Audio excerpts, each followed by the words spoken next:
Hoy no vamos a hablar solo de teoría o de documentos viejos, vamos a responder a una pregunta muy concreta. ¿Cuándo ocurren violaciones graves a los derechos humanos? ¿Quién paga los platos rotos? ¿Son solo en algunos países o también los grupos de armados y empresas también cometen violaciones a los derechos humanos? Vamos a ver cómo los derechos humanos han creado herramientas tanto nacionales como internacionales muy específicas para señalar responsabilidad y combatir la impunidad.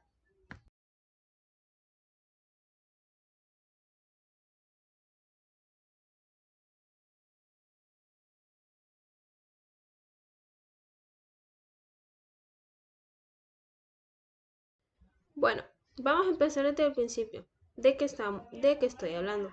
Antes de profundizar, tenemos que entender primero lo que es la responsabilidad internacional. Suena muy formal, pero en realidad es un concepto bastante sencillo. Se trata de las consecuencias que enfrenta un Estado y a veces individuos que violan las bases de las leyes internacionales en materia de los derechos humanos. En este caso, no solo es decir lo siento y seguir adelante. Hablamos de investigaciones, sanciones, reparaciones a las víctimas y en casos extremos hasta de tribunales penales internacionales. Es el mecanismo que convierte a los ideales de la Carta de la ONU en obligaciones legales y exiliables.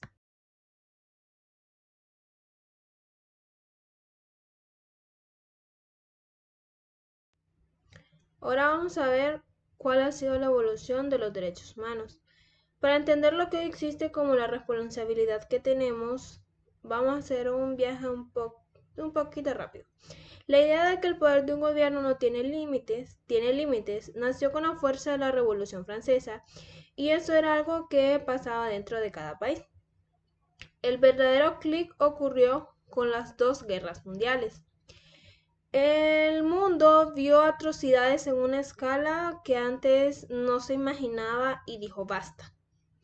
Se dio cuenta de que hacía falta un sistema Se dio cuenta de que hacía falta un sistema de protección aún más fuerte que estuviera encima de todos los gobiernos individuales. Así que en 1945 nació la ONU y su carta donde por primera vez los países se comprometieron con los derechos humanos con fines fundamentales. En 1948, con la Declaración Universal, se creó esta lista, decreta que todos tenemos los mismos derechos por el simple hecho de ser seres humanos. Estos dos documentos son la base de todo lo que viene después.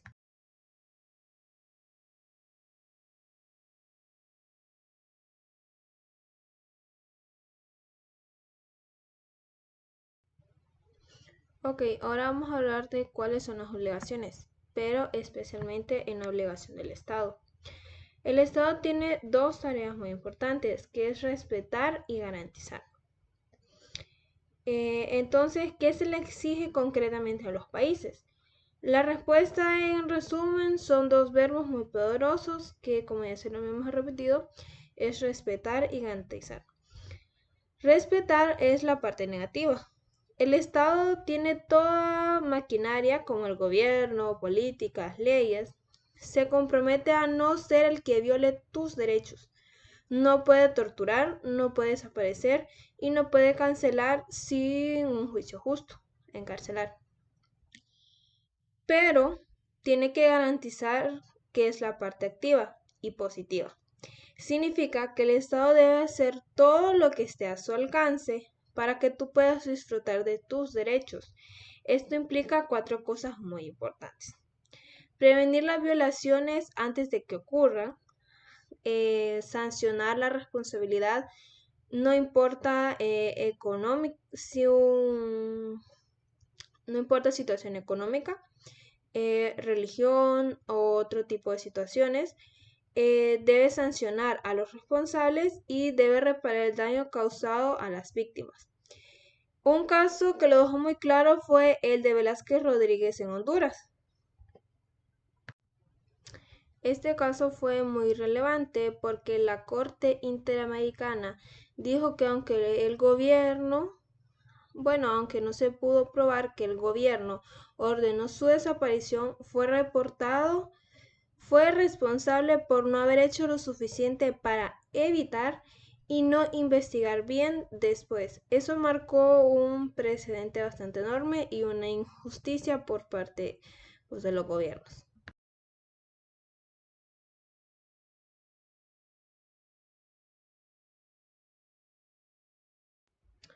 No todos los derechos son iguales. Vamos a hablar ahora de las tres generaciones de los derechos humanos.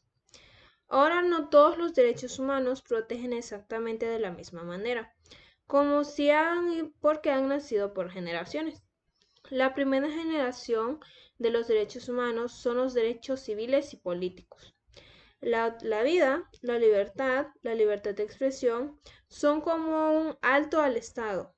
Los países tienen que aplicarlos de inmediato.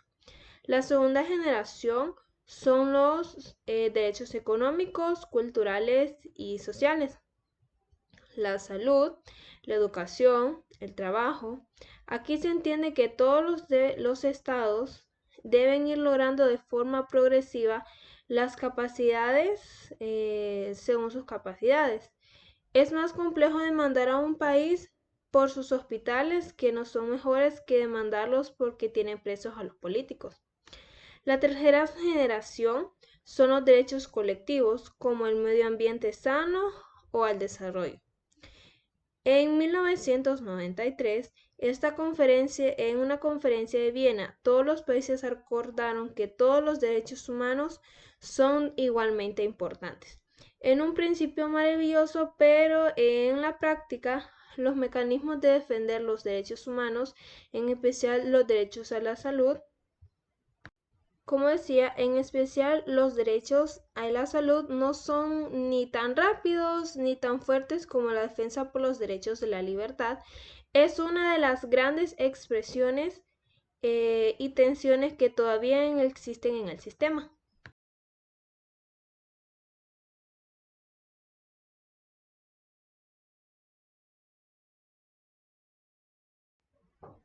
Ahora vamos a hablar de cuando los estados fallan. ¿Qué pasa entonces? Bien, ¿qué sucede cuando los estados no cumplen con sus tareas? Ahí es cuando esa responsabilidad internacional, básicamente el estado adquiere una falta y que debe reparar lo que causó. Lo fascinante aquí es la responsabilidad que es mayormente objetiva. ¿Qué significa esto? Que no importa mucho si el soldado que torturó o que dio la orden directa o por su propia cuenta, el Estado debe hacerse responsable de los actos de sus empleados. Y ese es preciso que es del monopolio de la fuerza. Pero no puedes correr a una corte internacional por cualquier cosa. Primero debes agotar todas las opciones de la justicia de tu propio país, en este caso Honduras. En este principio de subsidiancia, la justicia internacional es el último recurso, no el primero, y funciona bajo el principio de complementariedad. Por ejemplo, cuando la Corte Penal Internacional solo interviene si el país no investiga o no puede investigar los crímenes graves por sí mismo. Y en cambio, pues, como dije anteriormente, no se puede recurrir a una justicia internacional primero sin haber agotado los recursos del país. Y no es por cualquier cosa que digamos, ¿verdad?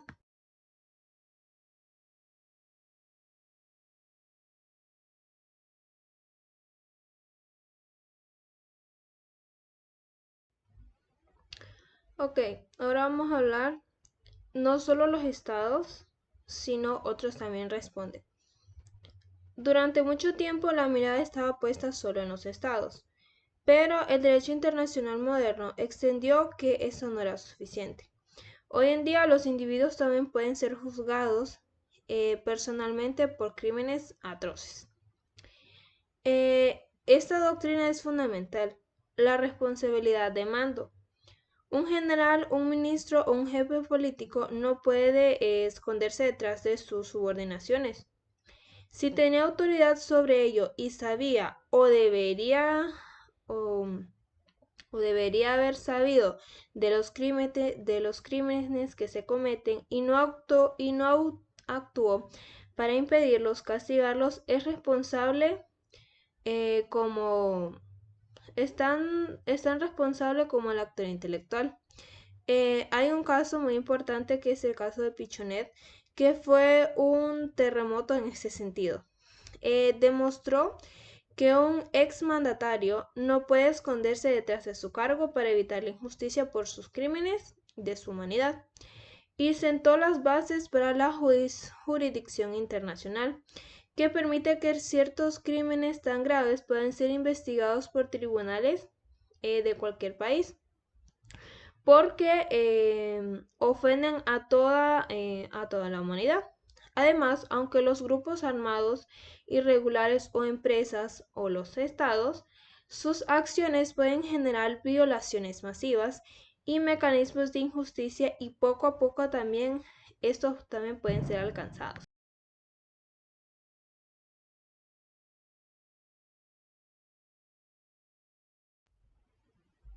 Ok, ahora vamos con los casos que marcaron la historia, que son los casos de Pichonet y Ruanda. La teoría cobra que pues hay casos muy reales que han marcado un antes y un después. El caso de Pichonet es de Chile y España, que estableció que no hay humanidad para los jefes de estados y también por crímenes internacionales.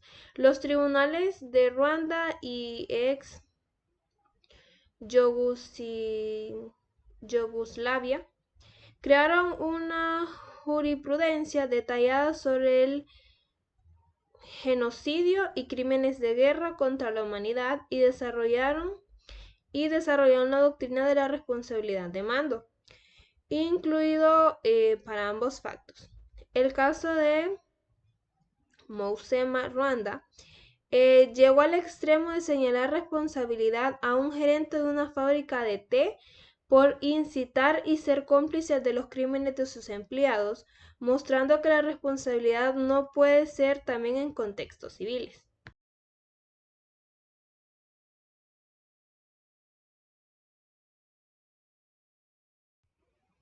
Bueno, ahora son los desafíos actuales, lo que todavía nos hace falta por resolver.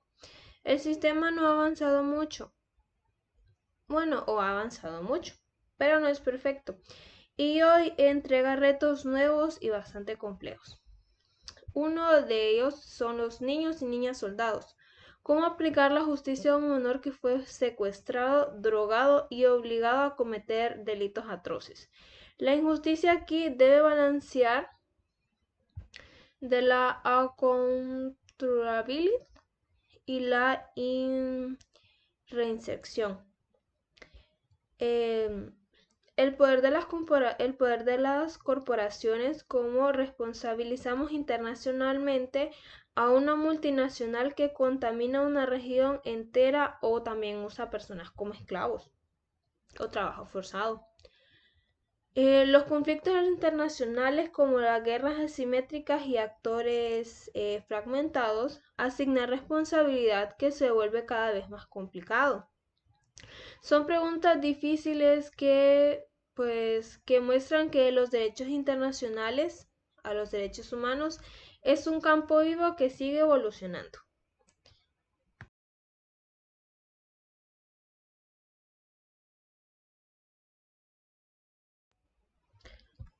Ahora, lo más importante que debemos recordar es que la responsabilidad ya no es estatal, sino es compartida y que los individuos tienen el mando y que a los individuos, perdón, se les extiende el mando. Hemos pasado de las buenas interacciones a los mecanismos concretos como cortes, tribunales para perseguir la impunidad.